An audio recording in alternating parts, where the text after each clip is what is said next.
Are you looking to grow revenues, increase profitability, or obtain financing? If so, you came to the right place. Running a business is all about leadership. How do you become a better leader? Learn from the successful entrepreneurs and business owners how to lead your organization more effectively. That's why we created Leadership Live at 8:05, Talking Small Business, to help you succeed with your host, Andrew Frazier, Business Growth Pro and CFO and founder of the Small Business Pro University. Every Tuesday evening at 8 p.m. Eastern, we're joined by experienced entrepreneurs and business owners who share their secrets to success via live stream. Also, every Friday morning, we release a new podcast episode. Either way, you will learn about developing your business leadership skills from our roster of highly performing guest experts. Leadership Live is one of the many valuable resources provided through the Small Business Pro University, empowering business owners to learn, profit, and grow. Find out more at sbprou.com.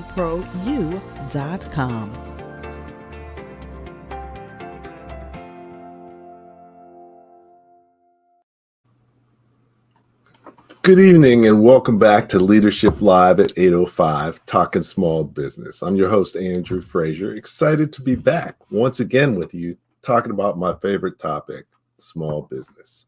As you know, each week we have a tremendous guest who has great experience and valuable knowledge to share, and always appreciate them taking time out of their busy schedule to share with you. And really, as a business owner, to be successful, one of the key things is your ability to lead your organization, because your organization can only go as far as you're prepared to take it.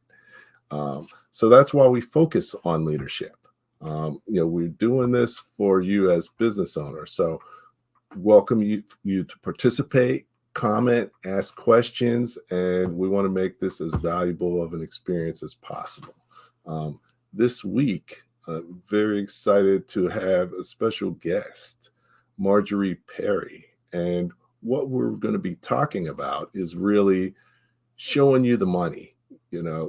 Marjorie's been in business for many years, in the construction business, in many other areas. And, she's learned how to be successful and grow her business and really take it through the stages and be very successful in the space. So we're going to talk about, sort of how's she been able to do that, and some of the key ways she's been able to generate revenues, because a lot of business owners have difficulties in that space. So very excited and looking forward to it. So let me bring her on.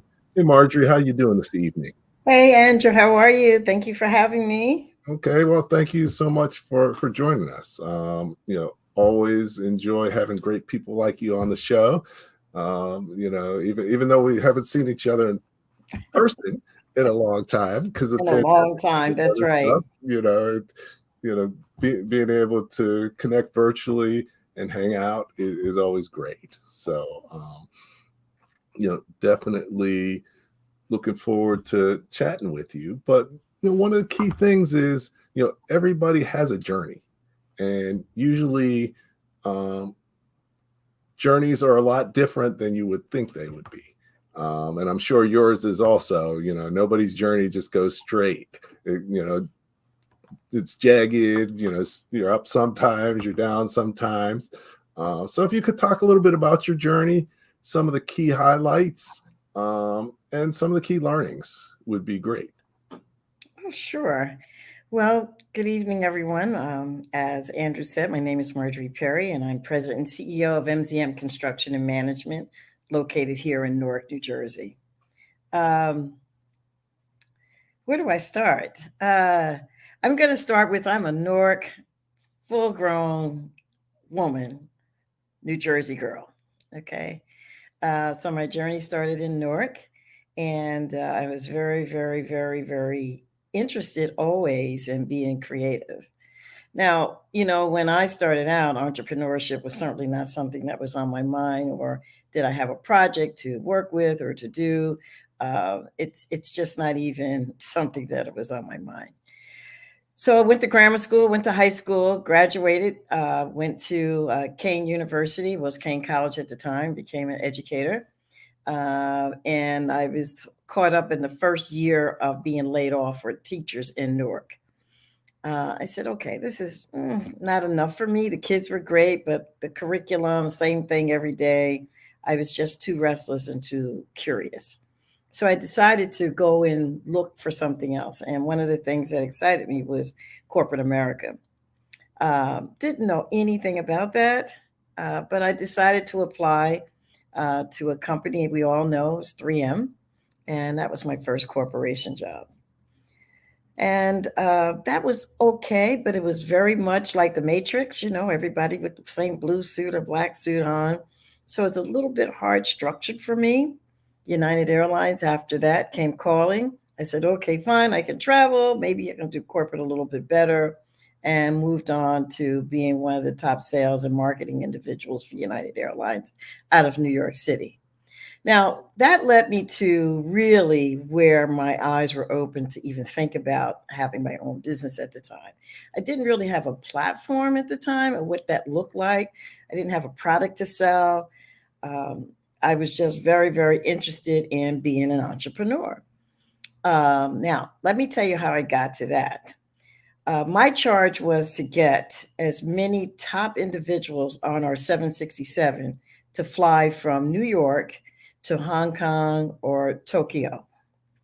And all I can say is that at the end of the day, when I started this program, I said, okay, I'll do this, no problem. One of my charges was Ralph Lauren. And now remember, I'm not thinking of entrepreneurship at the time, but he was my direct charge. That meant, make sure he's comfortable, make sure he's happy. I need to get him off of Pan Am or TWA or any other airline besides whatever he was doing. We need to get him on United International. And he said to me a few times, because back then, United Airlines was just a domestic carrier, and I could always sell. And I want you to remember that for later on in this conversation. I had been trained to sell. 3M, I had to go through Sales Academy, and I had to go through Sales Academy again at United Airlines. And 90% of our business is through selling. The rest is operations, and we'll talk about that in a minute. So he would always say to me, you just have what it takes and maybe have your own business. You're never going to make the money you want to make or be wealthy working for someone else. Sure enough, I was able to land the account, got him in. They offered me a raise, which was 3%. I quit on the dime and decided I'm going to be an entrepreneur, not having a clue what that might look like. So I started out with a company called Map Production. That was my consulting firm. And I was going to come back and I was going to save all the people in Newark of color. And now they're going to be small business owners and wealthy. All right. That was a very, very far dream that didn't go very far. So I said, okay, fine. What are we going to do next? Met two gentlemen. They came to me and says, oh, we need to start a construction company. Now, mind you, I knew nothing about construction at the time, but I was pretty good at operations and selling, as I said earlier. Helped them get the business going. I became a partner in it. And voila, that's where MZM started. 2 years in, they could not handle entrepreneurship. Everybody's not built and cut for the long distance of running a business. I always say, once you take off, a business is definitely the long game and not the short game. Bought them out 2 years after they signed up with us. And the rest was, let's go. So what happened in that first 5 to 10 years? I failed miserably because I came out of corporate America with a manager mindset and not a leader mindset. I say this all the time when I talk. That was probably my biggest pivot that I had to learn, get myself together to really understand that I wasn't thinking like a leader. I was thinking like a manager. And managers tend to want to do everything, execute everything. So I was really, really, really caught up in that. And of course, I lost my first $1 million when I went out on my own. Now, so that pushed me into thinking about strategy because I really didn't have a strategy at the time. And I really wanted to focus on how am I going to move from point A to point B? And so that was my beginning. So now that made me go back to school. That's when I worked on my MBA. I went back and worked on my civil engineer because I had to do something if I was going to stay in the business or maybe just file bankruptcy and teach. So lo and behold, the airport heard about me and my story. They were very impressed with what I was able to do, brought me in, and that was one of my beginning saving grace that helped lift me over the hump to start moving forward. So all the money I made for probably the first 5 to 7 years, I had to put back into the business because I had to pay off that $1 million loan. So my retained deficit at the time looked like nothing. And I guess out of that piece, I always remind myself, what are you willing to sacrifice to get to the next level? Once we're in business, we're going to make sacrifices. It may not be through a failure of what I went through, but it may be a failure of hours and time to work on an idea over and over again. It may be that we have to develop something that's not taking off and we have to get more thought about it and more individuals around it. And I know Andrew talks a lot about leadership and how do you become a leader? There's no book when you first come out that says, well, this is going to make you a leader. Leadership comes through experience. Leadership comes from failure and coming back.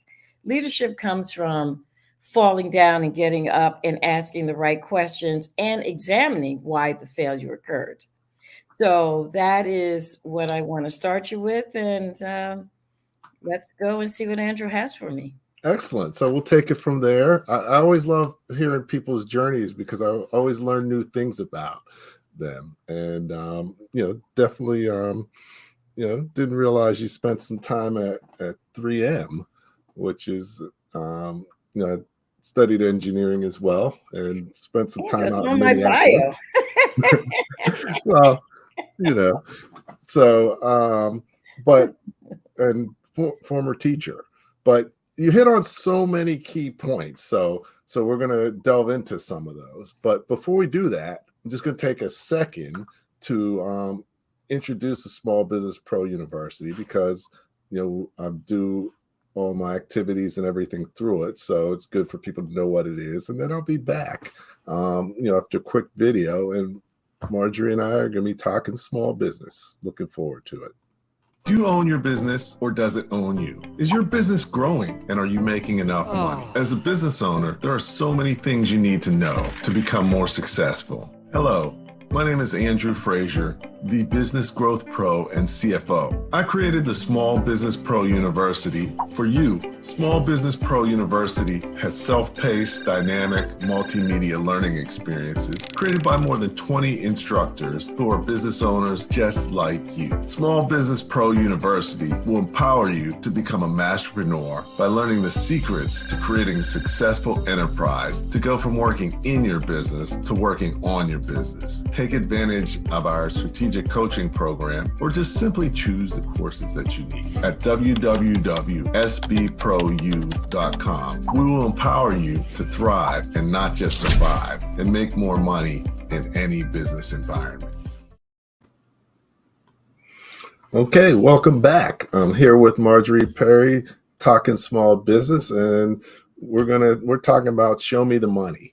So when you think about money, and when you think about small business, I always like to have business owners know what their most important job is. And that's to get the money, to market and sell effectively. And you've been able to do that and actually came into small business already knowing how to do it. But many business owners never learned how to do it and didn't even realize that was part of being a business owner. So I'm sure you've run into people like that. So what do you say to people that are starting out and need to learn how to sell and market? What are a few key things that they can start with when they're thinking about that? Well, let's back up for a second. I did not know how to make money in my own business when I first started. What I did know how to do was sell. What I say is most people don't understand what it takes to make the money because they don't understand the financials. And that was my biggest lesson when I started my business, because, if you're getting a paycheck every 2 weeks or every week, you're not sitting in the CFO's office or your controller's office and looking and I'll just throw it out there. What's the cost of goods? What did it take you to make that cupcake? Is it 50 cents? Is it $1.50? So out of that $100, how much do you get to keep at the end after you go past your EBITDA number? So I say to people, I don't care what you do. If you're starting today, you're starting tomorrow, regardless of my corporate background, I still lost $1 million because I didn't understand the numbers. So you have to absolutely dive into the numbers. You have to understand what a profit margin is, a gross profit margin is. You have to understand what EBITDA is. And more businesses that I meet are so excited about opening up and excited and passionate that they think it'll just magically happen. I'm dealing with a situation right now where this person has no clue, great idea, but no clue on what it's costing him. So at the end of the day, I can already see that there's going to be some failure for him if he doesn't stop and get it together. So here's what I say. Show me the money means understanding the numbers in your financial. You don't have to go back and get an MBA. There's so many classes. You really have Andrew right here that takes you through understanding a financial statement. If you're in food and beverage, what does it cost you to make a pizza? So you know how much you're making at the end of the day. Do you have to raise your numbers up? Don't accept projects because you want people to like you and maybe they'll give you more business. Know your number, own your number, and stay with your number. So that's how I would answer that question. Okay. All right. Well, that's near and dear to my heart because I'm a finance guy. Mm-hmm. And definitely that's a challenge for many small business owners. And, just because you're selling stuff doesn't mean you're making money. That's right. And especially in construction, because, you have to price stuff and you could lose a whole bunch of money on a job. You can lose money in the restaurant field. It's not about just construction. The margins are thin in F&B. The margins are thin in construction. The margins are very thin in most businesses.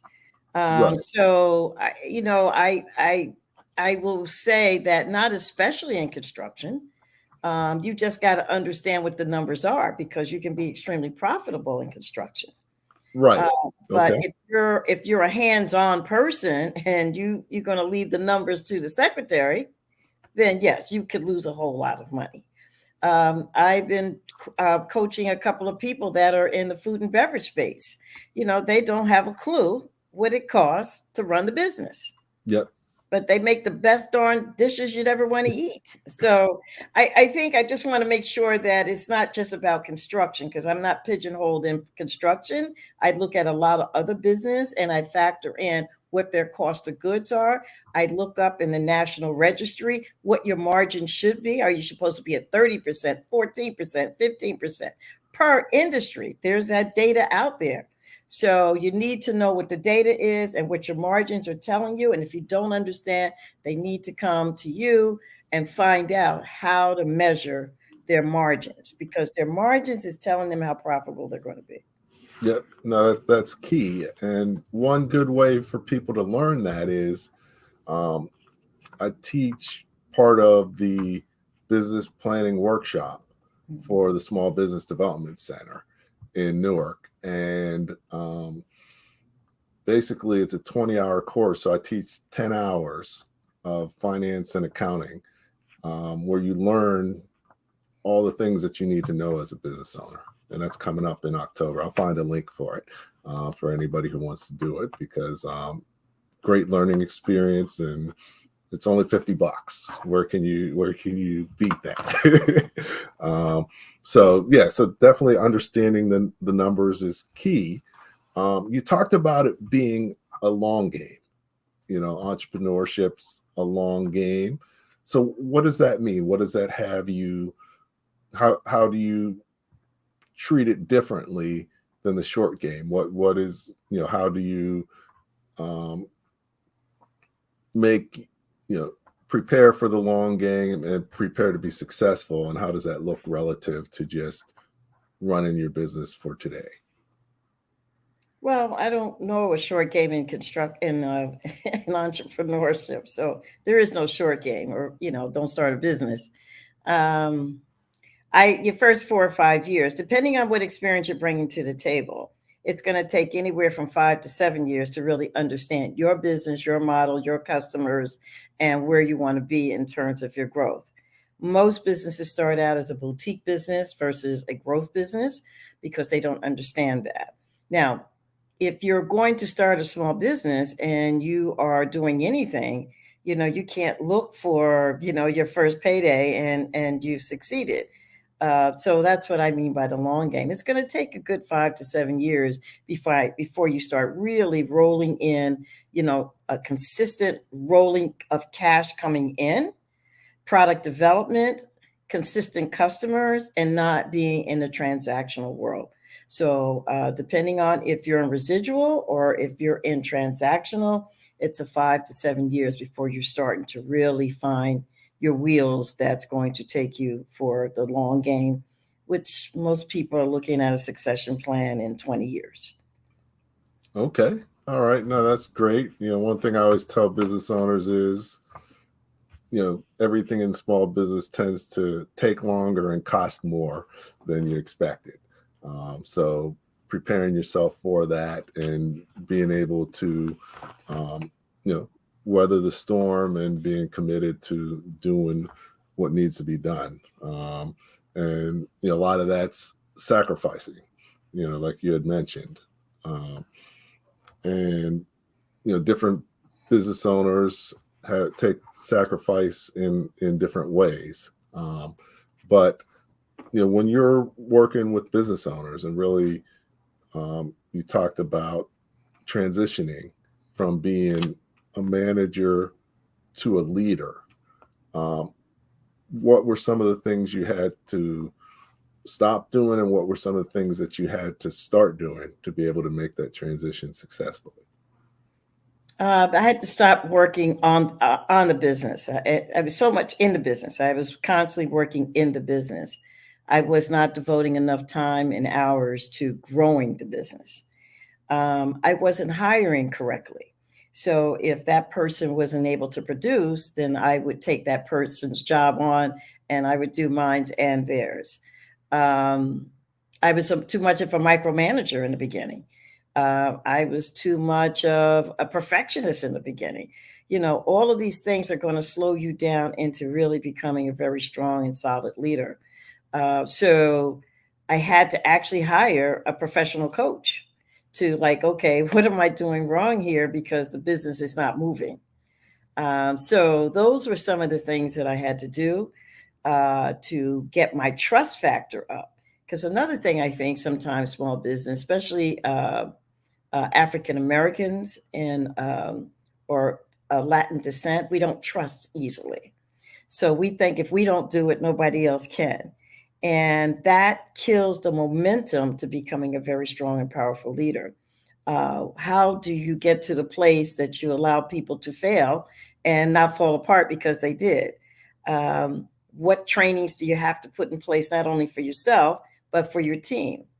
I had to get better at getting feedback from my team members, what I could do better and how I could do things better. So that's why I said it's a long game in entrepreneurship, especially for leadership. If you don't sit down and really, really self-examine yourself so that you understand what's getting in the way. And 90% of the time, sometimes you're the person that's getting in the way on your way to the next level of success, because each level that you get to, there's a new set of understanding you must have. Okay. No, that's a great point. You know, as a business owner, you always have to evolve. Mhm. And, the further your business goes, you're taking on different levels. Mhm. And, you usually start out as an employee, then you sort of become the supervisor, but that supervising is a different responsibilities than being an employee, then a manager, which is different than being a supervisor, and then executive and really CEO. So that journey, every step of the journey, you have to almost reinvent yourself. Mhm. And it takes a specific leadership skill. Each one has a different leadership skill that you have to focus on. Well, what is that leadership skill to you? I don't know what you say that. I didn't have a leadership skill. I grew Well, into leadership. I think, well, you grew into leadership, but you had to develop certain skills to move forward. So, you can't work on your business without good analysis skills. So you had, I'm sure you either had them or you had to develop them I to developed make them. it past there. Mhm. Um, for in initially, when you're working in your business, one of the most important things is communication, Mhm. being able to communicate what you're doing, your value proposition, all that stuff. So, um, and then, as you go higher in the chain, it may be mentoring because, once you have managers, you can't manage them because that's can be unproductive, but you have to be able to lead them and mentor them and develop your team.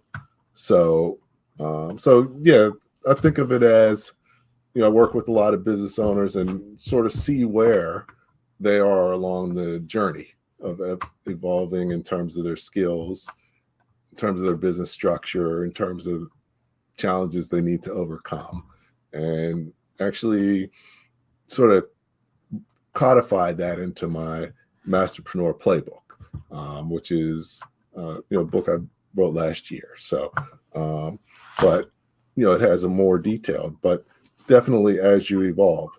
So now, one thing that's a challenge for many people coming from corporate or coming to entrepreneurship is relationships and your network. And what did you learn from that, and how did you really develop the right relationships to be successful in business, and how did that vary from when you were in corporate? Um, I think that's a twofold answer. I think I sucked at the right relationships in my business. I wasn't very good in the beginning because there's no class on getting quality relationships. Hmm. Now, since I graduated from Harvard, yeah, I understand what quality relationships are. So I don't know if I have a real good answer for that because we tend to, or I tend to back then, I just need to get the job done. I just need to pay the bills. I like you. Can you come and do the job? I didn't even know how to do HR in a major way. So, Okay. to really measure, can they do what they say they can do? So I don't know. I think that's a twofold answer. Hmm. Um, I think I think I didn't know what the right relationships were. Um, if I had to say back then and who I am today, I associated with B and C level relationships. I didn't Hmm. I didn't relate with A relationships. Okay. Those are ones that move the needle quicker. The Okay. B and C, we'll Right. see what we can do. Yeah. So, and that's not to put down that category of individuals, but I was not trying to have a conversation with the top CEO of that major corporation that I want to work for. I stayed stuck on working or trying to build a relationship with the purchasing manager for years, Hmm. for years.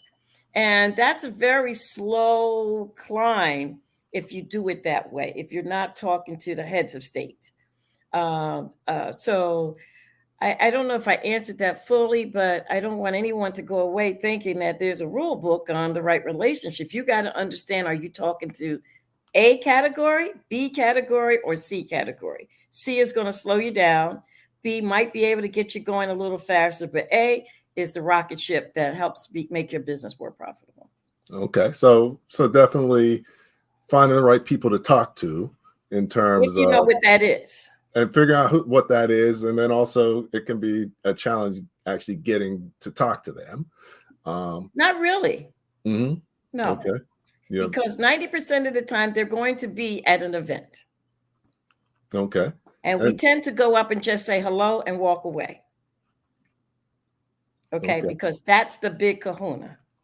We're not prepared for that 5-minute elevate. We're not trained sometimes. I mean, I'm trained at this point, but we're not trained for that 5-minute elevator pitch. Listen, I need to work for you. What's that look like?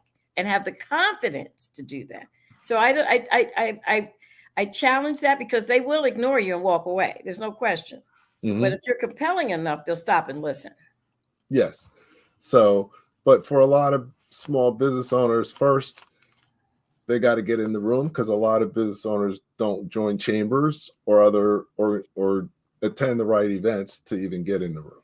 Why aren't they doing that? Maybe they don't know. Maybe they're not. So that's what you're going to teach them. They need to get in the room. That's what we teach them. That's why I helped start the Black Business Alliance and the Gateway Chamber, exactly because you got to build relationships and you got to be where things are happening, and with the people who are making things happen. So, that's key. One thing I find, and a lot of people find, is, you have a network in corporate, but when you leave that, your network falls away, because, some people in your network like you because of your position or what company you were at. And as soon as you're not doing that, you may not be as beneficial, or you might not have a deeper relationship than that. And also you need to build relationships with other business owners. I learn a lot, and I'm sure you've learned a lot just talking to other business owners and learning from them, talking to them about what you're doing and other things. But you talked about getting help. You got coaching. How did that help work for you, and what did it look like? And what other type of help is important for a business owner? Well, I don't call it help. I call it growth strategy. I was clear. I was clear what I didn't know that I didn't know. And if I wasn't clear and I kept running into things, I kept saying, okay, well, let me go and talk to business coaches. I talked to a life coach, because I didn't know if I was getting in the way. So I didn't know how to be vulnerable in business, which I think is a very great attribute to finally get to. So these were the support mechanisms that I put in place, because I knew that I needed to talk to individuals that would give me a different perspective than what I had of my own. One of the things that you can be is very lonely in your business. And when you're lonely in your business, you start asking the question and answering the question, and it may not only be relevant to you. So I had to get clear on my communication style, and that is through getting great support. And then the other thing I did, probably my 5th year in, is that I set up an advisory board. Some women that I really, really admired. One woman was the CEO for Pathmark back then. I asked her to sit on my advisory board. She didn't know me from a can of paint, but I asked her anyway. That's what I'm saying. So these are the things that you might want to model after. And I was always good in saying, listen, they do that really well, or it seems like they do that really well. I really want to model after them, and I want to have those kinds of relationships on my advisory board. So those were the things that I did, that I just kept feeding myself and feeding myself and feeding myself those kinds of information. And if you don't do that, you cannot get the support that you need, because you will get in your own way. You will get frustrated. You'll not understand that the needle is constantly moving. I actually went as far as started teaching entrepreneurship as an adjunct professor, just so that I could force myself to read and study and help others with their business, which fed back to me what I needed to look at for myself. So I was always big on continual learning, which I still continue to do today. I think one day I'm going to just stop doing that, but I'm a real fiend for learning and learning something new. And the environment we lived in today is that things are changing every 90 days. So if you're not in an adaptive mindset, you won't survive anyway. Okay. So I bet you that you will never stop learning, even though you Probably may not not. want Probably not. to. You want to take I am addicted to it. There's no question about it, because right, it's always something new to learn. right. But that's what you have to do as a business owner now, even more than ever. Like you said, the speed of change, the speed of technology, and you have to put yourself in a position to learn. Like you consciously taught and use that as a way to learn. Yeah. Mhm. I do training, teaching, even from the show here. Um, positioning yourself in ways to learn practically as well as reading is key. Right. So as a business owner, if you're not learning things every day, every week, then you need to do something different. Right. So because you're never going to be able to create an enterprise. That's exactly right. You won't be prepared to be able to run one, so you won't be able to create one. But you can have your growth strategy, like Marjorie has, as far as getting the right people on your team, as far as getting the right feedback and ideas that you need to be successful. So, these are all key things. So, we've been talking about some great stuff. Just going to take a minute break just to share a little bit. I mentioned the Masterpreneur Playbook that I put together. I'm just going to show a 1-minute video, and then we'll come back, continue talking small business with Marjorie Perry. The best sports teams have a proven playbook. Everyone should have one. We've got one for you, because there are so many things you need to know as a business owner. Many business owners work longer and harder for less money than if they had a job, because they are on the wrong path. Break that cycle with the Masterpreneur Playbook, a 5-step business growth plan that addresses the challenges that business owners face going from working in their business to working on their business. Hello, my name is Andrew Frazier, a business growth pro and CFO. The Masterpreneur Playbook incorporates proven strategies for successfully growing your business that I discovered during my personal journey. Is there any reason you wouldn't want to accelerate the growth of your business, make more money, and have more free time? Of course you would. Don't hesitate. Visit www.spprou.com to download a complimentary copy of the Masterpreneur Playbook today. Okay. Welcome back to Leadership Live. I'm here with Marjorie Perry, and we're talking small business. One of the things that you had talked about was really strategy and business strategy. And what is business strategy, and how did you learn how to do it successfully?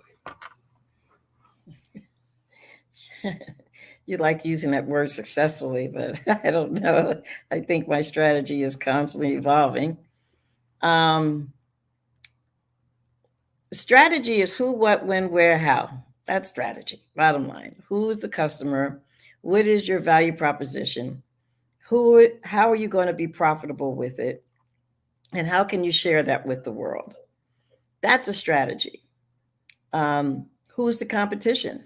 The 5 forces from Michael Porter. You should know the barrier to entry can be very, very difficult if you don't understand where you're going and how you're going to get there. And if there is a barrier, how do you overcome the barriers?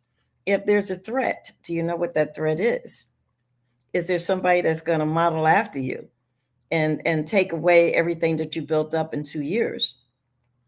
So our strategy has all of the executive summaries It has all of the pros and the cons. It has the weaknesses and the strengths, and it outlines clearly, what you need to improve on and what's working. So that's the strategic plan or growth plan that's in place at MZM.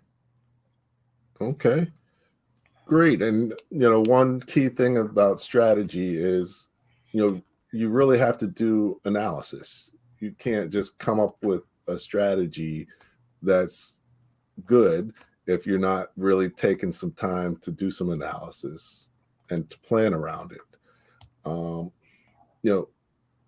One other thing is, strategy gives you clarity for yourself and your organization. And so you said you put it together for your team.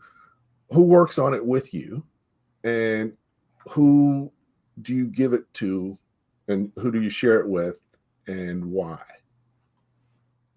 Well, the CFO, comptroller, the accountant, the lawyers, and the senior leadership team. This way, we're cohesive on what the mission is. If we're on the same page with the mission and what we're trying to get out of it, then we are in concert on deliverables, and that we're in a repeatable mode of excellence for our customers, excellence and safety for our employees, and excellent in how we're being profitable in each and every job. So those are the key folks that are aware of the strategy. Okay. So, one of the most important things is helping your organization to be aligned and all of your team to be aligned. Mm-hmm. A lot of times, you can say things, but everybody doesn't have the same understanding. But if you have a written strategy that you can discuss and make sure everybody's on the same page, that really helps your organization to be more consistent, more predictable. It helps you. It reduces, conflict within the organization because everybody sort of knows the mission and knows how you're going to accomplish it. So with your strategy, a big piece, I guess, is the marketing and growth part of the strategy. And, when you're putting that together, what are some of the key things that that you look about in terms of growth? I know there's different ways that businesses can grow, but as far as for your business or different ways you evaluate growth, what are some of the key ways that you look at growing, or a business owner can look at growing their business? Well, we have a year-over-year decision on what we want to do, and we go out and sell, and we bring business to the table. I mean, there's nothing magical about that. Listen, if our goal is to grow 4 or 5% every year, 5 or 7% every year, then how do we make that happen? And that's through new customer contacts, business development, and implementing them into our work in progress. So nothing fancy about that. Just every year we want to grow by 3-4%. If we don't, why didn't we? And then we evaluate that, and then we go back at it. Okay. So you have a growth goals, and I guess you manage to the goals. And so with your growth plan, and so pretty much with your selling, you said you go out, sell to the goals, and with the sales, marketing can always help make sales easier. What do you do in terms of marketing, and do you find that you're able to sell less or easier based on the marketing that you're doing? I don't think marketing is ever easy. Marketing is just an ongoing part of your business model. Mm-hmm. I don't think I will not agree that it's easier. I think that my marketing today is that people are aware that I provide good service and I'm a quality organization, but that's over a lot of time. But marketing is never easy. There's a lot of people. We're competing globally with other small businesses from around the world. So you have to be adaptive and you have to be proactive on how you're going to refresh your marketing on a continuous basis.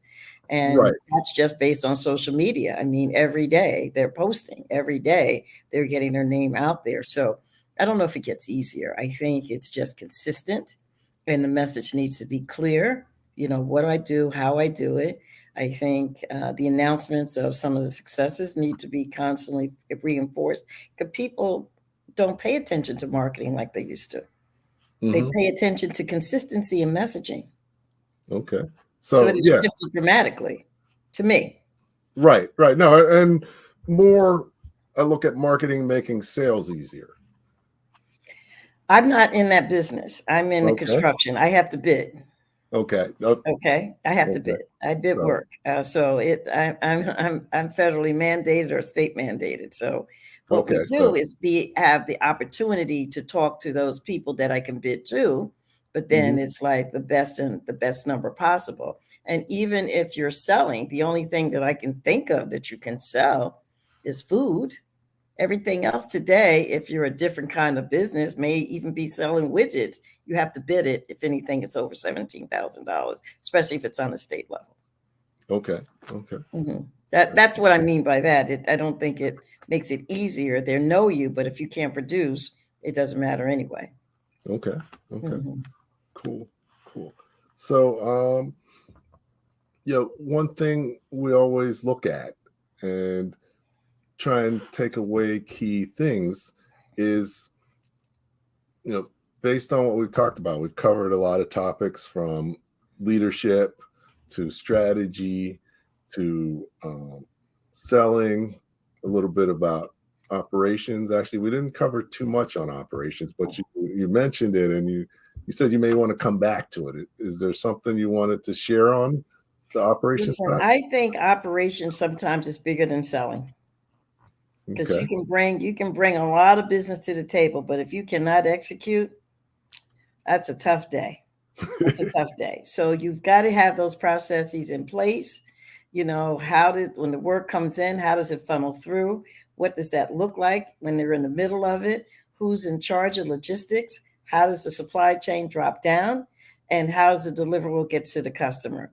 So if you say you fast and you're quick on delivery, what does that look like? From construction or, having a catering company, you must have a strong logistic plan so that the sale is made, now deliver, how are we going to get there, how are we going to close the deal, and that's through constant communication with the stakeholders. I think that is just vital because too many customers or small businesses that I talk to, have 40 excuses why something didn't happen the way it's supposed to happen. I'm not your coach. There is no excuse in delivering.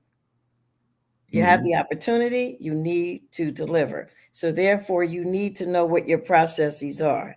Okay, so stop selling if you can't deliver, Okay. because that at the end of the day, that's an oxymoron. And I see that all the time, or this didn't happen. And we're in a really tight supply chain issue right now. So if you're in a tight supply chain, what are you doing to, evaluate a B level game plan so that that operation keeps going and pushing it out? Because eventually the operation is done so well, people will just call you and give you business Okay. because of the execution. And then that's the best promotional marketing that you can have. Other people referring your business to other people. Okay. No, definitely. That's a great situation to be in, but you have to build that Yes, trust that takes and time. deliver. A lot of people think operations is easier than it is, and especially if you haven't dealt with operations. What are a few key things that you should know or need to think about in terms of your operation? Well, I just said it. You've got to have what's the funnel look like? Okay. Create the funnel. sales in, who's it turned over to, who pushes it out, who gets it to where it needs to be. Are you manufacturing something? Are you building something? What stakeholders need to know where you are in the process, and are you going to deliver on time? So if you say it's going to be done in 5 weeks, then what is that supply chain look like? What does it have to happen? That's basic operations. Okay, so setting up processes and procedures and communicating. That's a given. Yeah, you've got to have that. It's selling will die in 10 minutes. It only takes 10 minutes for you to get a bad reputation. So operation is key. Okay. And. Yes. And some businesses more than others. Some businesses more than others for sure. So, but yeah, definitely being able to deliver. And one other downside of your operations, if you don't have them in control, that's where a lot of businesses end up losing money and wasting money. Right. How efficient is the operations? Right. How efficient, You have to touch it 5 or 6 times versus one time. So what is that process? Do you have to put up tic-tac notes all over the place? Do it this way over and over again. How many weeks do you put your managers through that training so they understand what the processes are, and then measure every week. How did we do? Okay. Because those milestones are important. Right. And especially as a leader and you grow, a lot of times you have to manage your business by the numbers and looking at your goals. I thought all businesses had to manage their business by the numbers, but okay, maybe there's some out there that don't. The only businesses I know that don't manage by the numbers is consultants. If you're delivering something, selling something, or building something, you got to manage by the numbers. And you need to see what that metric looks like on a weekly basis. But as you get further away from the day-to-day, the only way you can really understand how your business works is through the numbers. But you need to know your numbers all the time, but it becomes more and more imperative if you're going to run your business successfully, because that's what you have to work with. So, so no, this is great. We got a lot of great comments, a lot of people on from different areas of the country and everything. So just definitely appreciate everybody joining in. We're getting close to the end, which always sneaks up on us.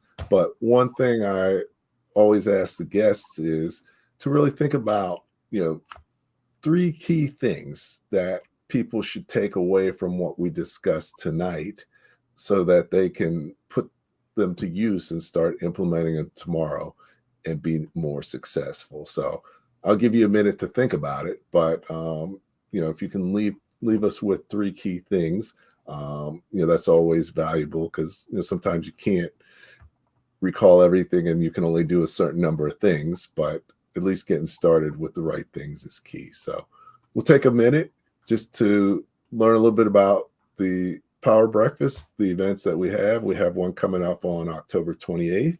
And then we'll be back with Marjorie and the 3 key things that we learned about tonight.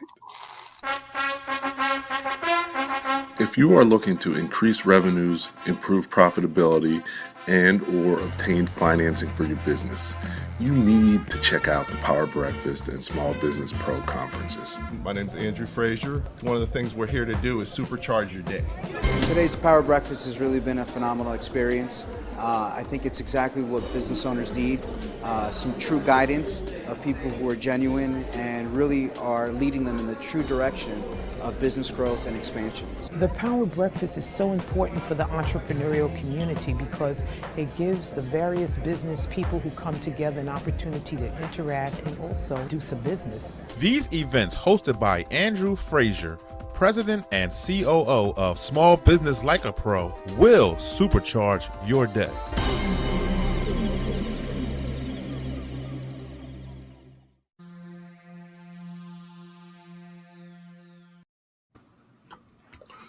Okay, welcome back. Here with Marjorie Perry. As we close out, Just what I would say. I can't believe that the hour flew by so quickly. And, but it's always great having guests like Marjorie who make it easy to, really get a lot out of it and want more. So, definitely as we look at things now, we talked about key things. What 3 things would you recommend we do and starting tomorrow and take away so that that'll help things with you being more successful in your business? My first one is, why are you in business? Make sure you understand why you're doing it. A lot of people don't have a clue as to why they're in business. Number 2, make sure you know yourself. Do an assessment. Are you a follower? Are you an introvert? Are you an extrovert? Because that's going to be key as you're building and evolving on your leadership. And the third one, know the numbers. You have to know the numbers. I don't care if you're a $50,000 in revenue or you're doing $40 million in revenue. And that's the goal. Everybody doesn't want to be a $40 million business. You may like being a boutique business, but get very comfortable in understanding what you want, not what you think you should be doing. And I'm going to leave a fourth one. Don't follow what anybody else is doing. Pay attention to your own spirit about it. Pay attention to the advisors that you surround yourself with, and be open to being coachable from whoever gives you advice. Because the more coachable you are, the quicker you can evolve into the next level of understanding your business, your growth, and taking care of your family and your employees. So those are my little pearls of wisdom for the night. Okay, no, those are excellent. So why are you in business? How did you get where you are and why? Knowing yourself. That's key. I always, if you haven't done like a Myers-Briggs or any of those types of assessments, you may want to do those. You can do them online for free. Mm-hmm. But to be a good leader, you have to first lead yourself and understand how to communicate and connect with others. Right. So that's key. I always like books, recommending them for people. And one of the ways I help people understand that is through Dale Carnegie. I don't know if you're a big fan of him and his books, like How to Win Friends and Influence People. But that's usually gives people some perspective on, how to interact with people in a good way. Knowing your numbers, of course. If you don't know your numbers, you don't really even understand how your business works. And special bonus, don't follow others and be the individual and focus on who you really are and bring that out in your business, because that's what can differentiate you. So excellent. So thank you, Marjorie. This has been great. You're so welcome. Okay. Always a pleasure hanging out with you. I know it's late, so definitely, great that you took some time to really participate and share some of your vast knowledge and wisdom. If you have a few minutes, just hang out as I close out, and we'll go from there. So excellent. So once again, another great opportunity and episode, where we learned some great things from Marjorie. So definitely appreciate that. Every week we have a new special guest and topic. And next week our topic is strategies to accelerate your growth with Jimmy Newsom. He's doing some great things and, extremely knowledgeable. And, he's been a guest before. And, but I think that definitely having him next week, we'll have a great conversation and come out with some good things as well. So looking forward to that. One of the key things is, continuing to move forward. And technology is really important. And one of the things we've had the opportunity to do is actually broadcast live from the metaverse. So we're on STEM City USA live, just like tonight, even tonight. But as a business owner, technology is something important that you need to try and stay current with and learn about, because that gives you opportunities, and also if your competitors have a technology advantage, that can be very difficult for your business. So, as I always say, at the end of the day, the more that you know as a business owner, the faster your business will grow. Thank you for listening to Leadership Live at 8:05, Talking Small Business. Subscribe to our YouTube channel and to the podcast on your favorite podcast platform. Leadership Live is one of the many valuable resources provided through the Small Business Pro University, empowering business owners to learn, profit, and grow. Find out more at sbpro.u.com.